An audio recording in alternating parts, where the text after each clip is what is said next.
आज का हमारा विषय है सर्वनाम। आज हम पढ़ेंगे सर्वनाम। संज्ञा हम पिछली कक्षा में पढ़ चुके हैं, तो संज्ञा आपको याद होगी। मैं एक बार इसकी परिभाषा फिर से बोल देती हूँ। संज्ञा किसी व्यक्ति, वस्तु, स्थान या भाव के नाम को कहते हैं। किसी भी व्यक्ति का नाम, वस्तु का नाम या भाव का नाम होता है, वहाँ पर संज्ञा आता है। तो संज्ञा का मतलब हुआ नाम। अब हम पढ़ेंगे सर्वनाम।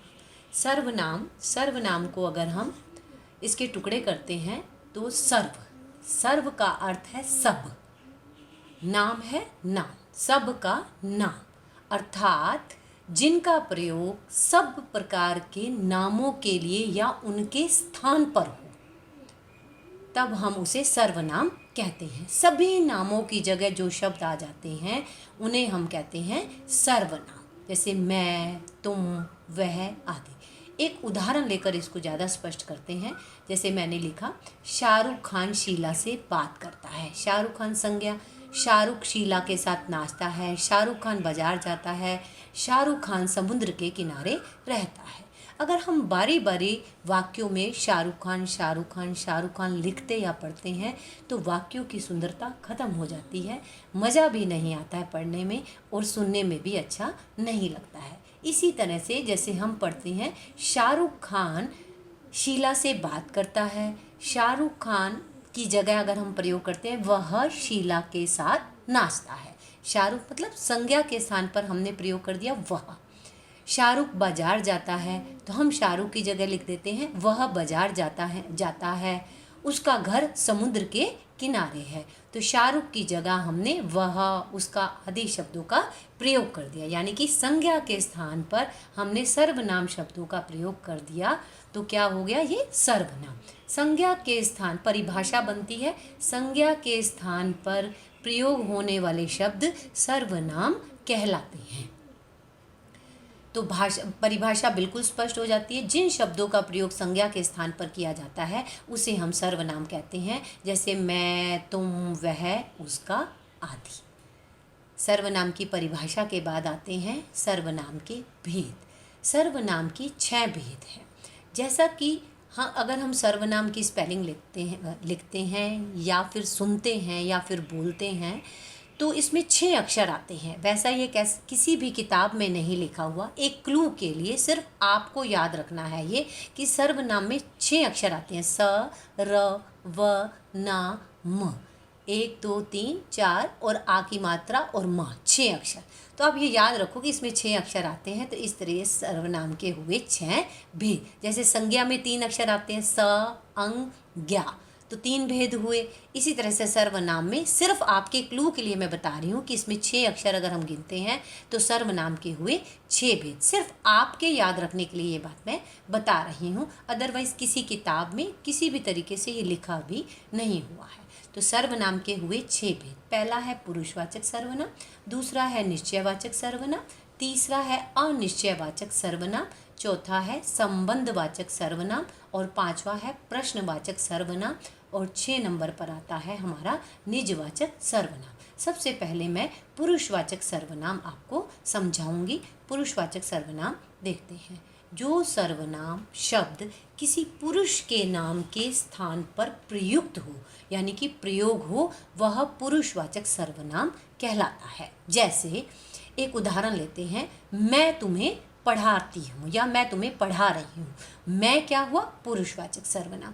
तुम पढ़ रहे हो, मैं बोलने वाला, और तुम कौन हुए, सुनने वाले। तुम पढ़ रहे हो तो तुम भी क्या हुआ, सर्वनाम।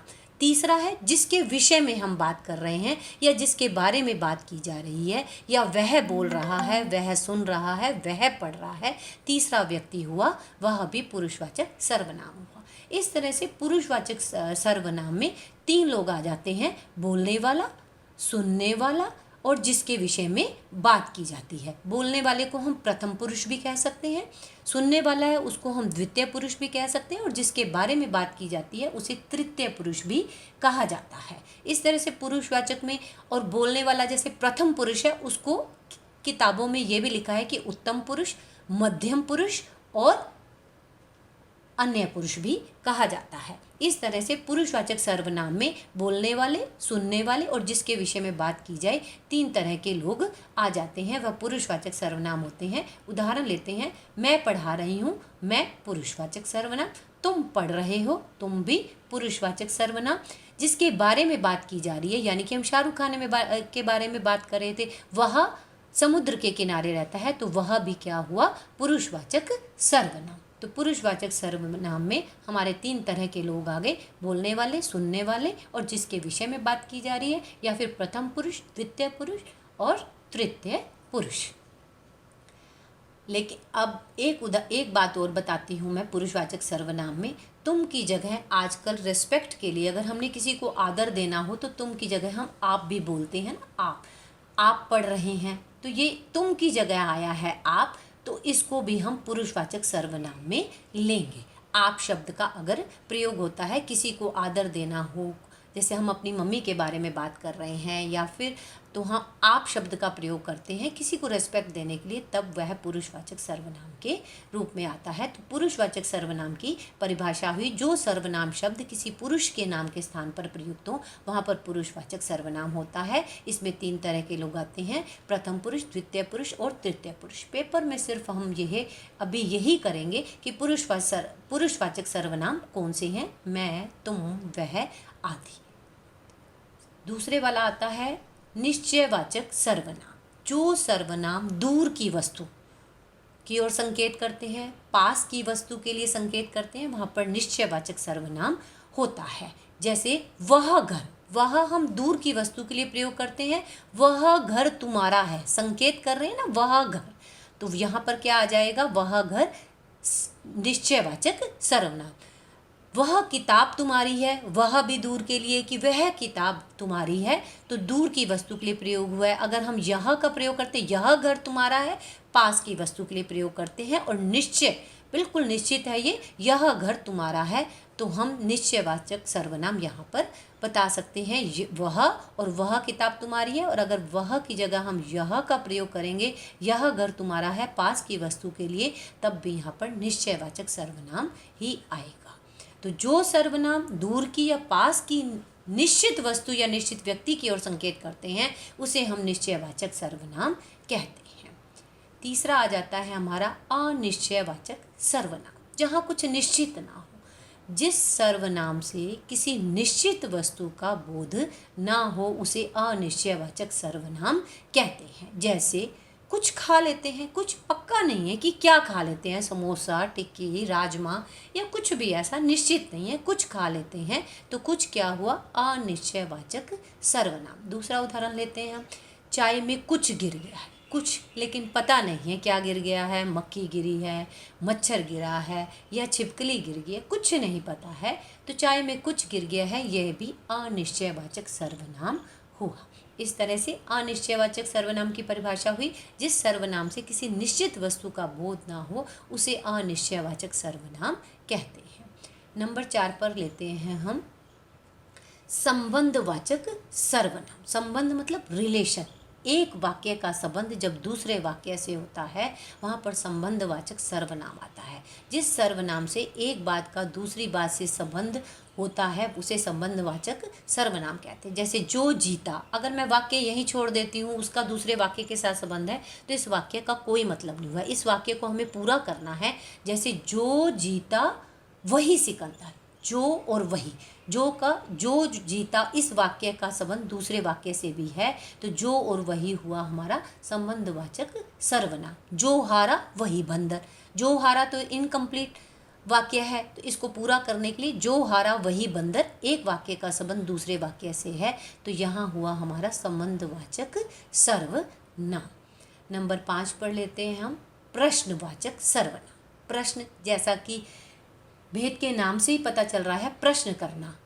प्रश्न करने के लिए जिस सर्वनाम का प्रयोग हो, उसे हम प्रश्नवाचक सर्वनाम कहते हैं।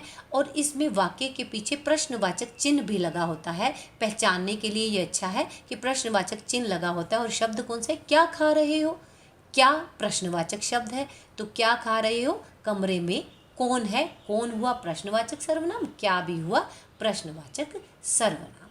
अब हम नंबर 6 पर आते हैं, जिस सर्वनाम से स्वयं अर्थ का बोध हो। निजवाचक सर्वनाम वहाँ पर होता है। निज मतलब अपना, अपने लिए जो काम करना। जैसे मुझे स्वयं ही सोचना चाहिए, मुझे अपने आप ही सोचना चाहिए। राम ने खुद ही खाना खा लिया, राम ने अपने आप ही खाना खा लिया। खुद का मतलब अपने आप, स्वयं का मतलब भी अपने आप। तो इसमें क्या आ जाएगा? निजवाचक सर्वनाम। मैं अपना काम अपने आप कर लूँगी, तो आप आ गया। तो अपने आप जहाँ पर आएगा वहाँ पर निजवाचक सर्वनाम होगा।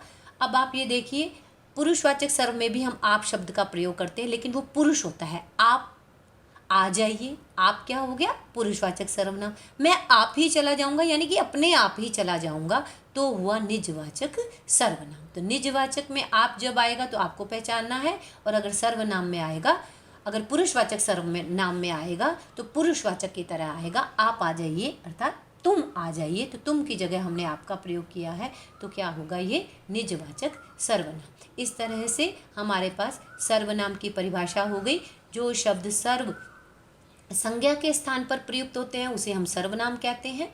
सर्वनाम की परिभाषा स्पष्ट होगी। सर्वनाम के 6 भेदों के नाम आ गए, जिसको मैंने उदाहरण सहित और परिभाषा के साथ समझा दिया है। इस तरह से ये सर्वनाम हुई सबका नाम। जो शब्द संज्ञा के स्थान पर प्रयोग किए जाते हैं उसे हम सर्वनाम कहते हैं।